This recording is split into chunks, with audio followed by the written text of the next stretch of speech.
Bharat versus Pakistan हा cricket सामना म्हणजे फक्त मॅच नसते, तर हे एक इमोशन आहे. जसं रणांगणावर होतं तसंच हे एक प्रकारचं युद्ध मानलं जातं. भारत पाकची मॅच असली की यात रन्स, विकेट्स यापेक्षा प्रतिष्ठा आणि देशाचा अभिमान पणाला लागलेला असतो. पण भारतातलाच एक तरुण मुलगा पाकिस्तानची जर्सी घालून मैदानात उतरला तर हा मुलगा कोण असा प्रश्न अनेकांना त्यावेळी पडला असेल, पण आज तोच मुलगा क्रिकेटच्या जगात देव म्हणून ओळखला जातोय. होय, मी सचिन तेंडुलकर यांच्याच बद्दल बोलते. आता तुम्हालाही हे नाव ऐकून धक्का बसला असेलच ना. सचिन तेंडुलकर आणि पाकिस्तानी टीम कडून खेळला कसं काय? असं खरंच घडलं होतं का? चला तर मग जाणून घेऊयात बऱ्याच जणांना माहिती नसलेला तो किस्सा नक्की काय होता याविषयी. नमस्कार, मी मानसी आणि तुम्ही पाहताय महाराष्ट्र टाइम्स ऑनलाईन. इमॅजिन करा, अवघ्या भारतासाठी किंबहुना साऱ्या जगासाठी आजही जो क्रिकेटचा देव मानला जातो तोच मास्टर ब्लास्टर आपला जानी दुश्मन पाकिस्तानसाठी खेळलेला तर खरे तर कुणालाही हे ऐकून विश्वास बसणार नाही. पण हा किस्साच असा आहे. भारतासाठी खेळण्याआधी सचिन पाकिस्तानसाठी खेळाच्या मैदानात उतरलेले, तेही त्यांची जर्सी घालून असंही म्हटलं जातं. आता खरं काय लगेच सांगते. तर काळ होता 1987चा. भारत आणि पाकिस्तानमध्ये क्रिकेटचा प्रचंड गरम माहोल होता. त्यावेळी भारतीय टीमकडून मैदानात होते ऑलराऊंडरचे बादशाह कपिल पाजी आणि इम्रान खान हे तेव्हा पाकिस्तानी संघाचे कर्णधार होते. मुंबईचा ऐतिहासिक ब्रेबॉर्न स्टेडियम, तिथं दोन्ही टीमचे दिग्गज खेळाडू, हजारो प्रेक्षकांची गर्दी आणि क्रिकेटचा थरार. पण याच सामन्यात एक असा किस्सा घडतो जो आजही अनेकांना आश्चर्यचकित करतो. त्याचं झालं असं की या सामन्यात लंच ब्रेक नंतर पाकिस्तानी खेळाडू जावेद मियादाद आणि अब्दुल कादिर काही वेळासाठी मैदान सोडून पॅव्हेलियनमध्ये गेले. त्यामुळे पाकिस्तान संघाकडे खेळाडू कमी पडला. त्यावेळी संघाचे कॅप्टन इम्रान खान यांनी आयोजकांकडे अतिरिक्त क्षेत्ररक्षक म्हणजेच एक्स्ट्रा फिल्डर म्हणून लोकल खेळाडू देण्याची मागणी केली. त्यावेळी मैदानाच्या बाहेर उभा राहून क्रिकेट पाहणाऱ्या लहानग्या सचिन यांना विचारण्यात आलं.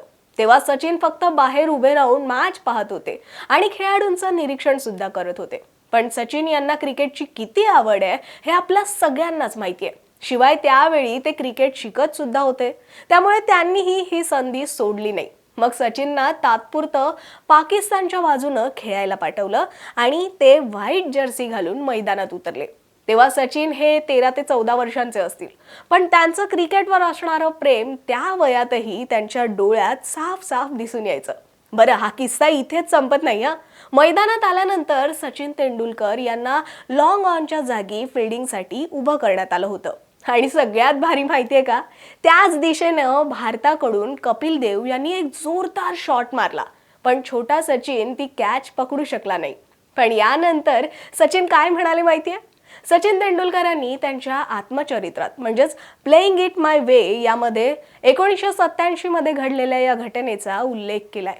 ज्यात त्यांनी असं म्हटलंय की या प्रसंगानंतर त्यांनी गमतीत असं म्हटलं होतं की इम्रान खान यांनी मला लॉंग ऑनवर ठेवलेलं, पण त्याऐवजी जर मला मिड ऑनवर ठेवलं असतं तर मी ती कॅच कदाचित पकडली सुद्धा असती. हा प्रसंग भारत पाक सामन्याच्या शेवटच्या क्षणी घडला आणि सचिन यांनी पाकिस्तानसाठी जवळपास 25 मिनिटं फिल्डिंग केली. तर असा घडला हा गमतीदार किस्सा. हो, पण म्हणून काय सचिन तेंडुलकर हे पाकिस्तानसाठी अधिकृत सामना खेळलेले असं नाहीये. त्यांनी फक्त तात्पुरता एक्स्ट्रा फिल्डर म्हणून त्यांना मदत केली होती. आता हा किस्सा जरी खरा असला तरी सोशल मीडियावर वगैरे असाही दावा केला जातो की त्यावेळी सचिननं पाकिस्तानची जर्सी घातली होती. पण त्यावेळेचे कुठलेही फोटोज किंवा अधिकृत पुरावे नाहीयेत. जर्सीबाबत केवळ गैरसमज केला जातो. त्यामुळे सचिन हे नेहमीच भारताचेच खेळाडू राहिलेत. तसा हा प्रसंग फारच छोटा आहे पण तितकाच खासही आहे.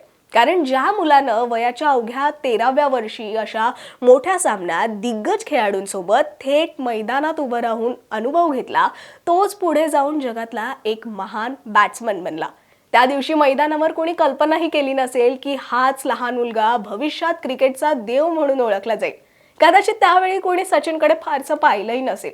पण या किस्स्यातून हेच समजतं की मोठे खेळाडू, सेलिब्रिटी किंवा अशी थोर व्यक्तिमत्व ही अचानक तयार होत नाही, तर ती छोट्या छोट्या अनुभवांमधूनच घडत जातात.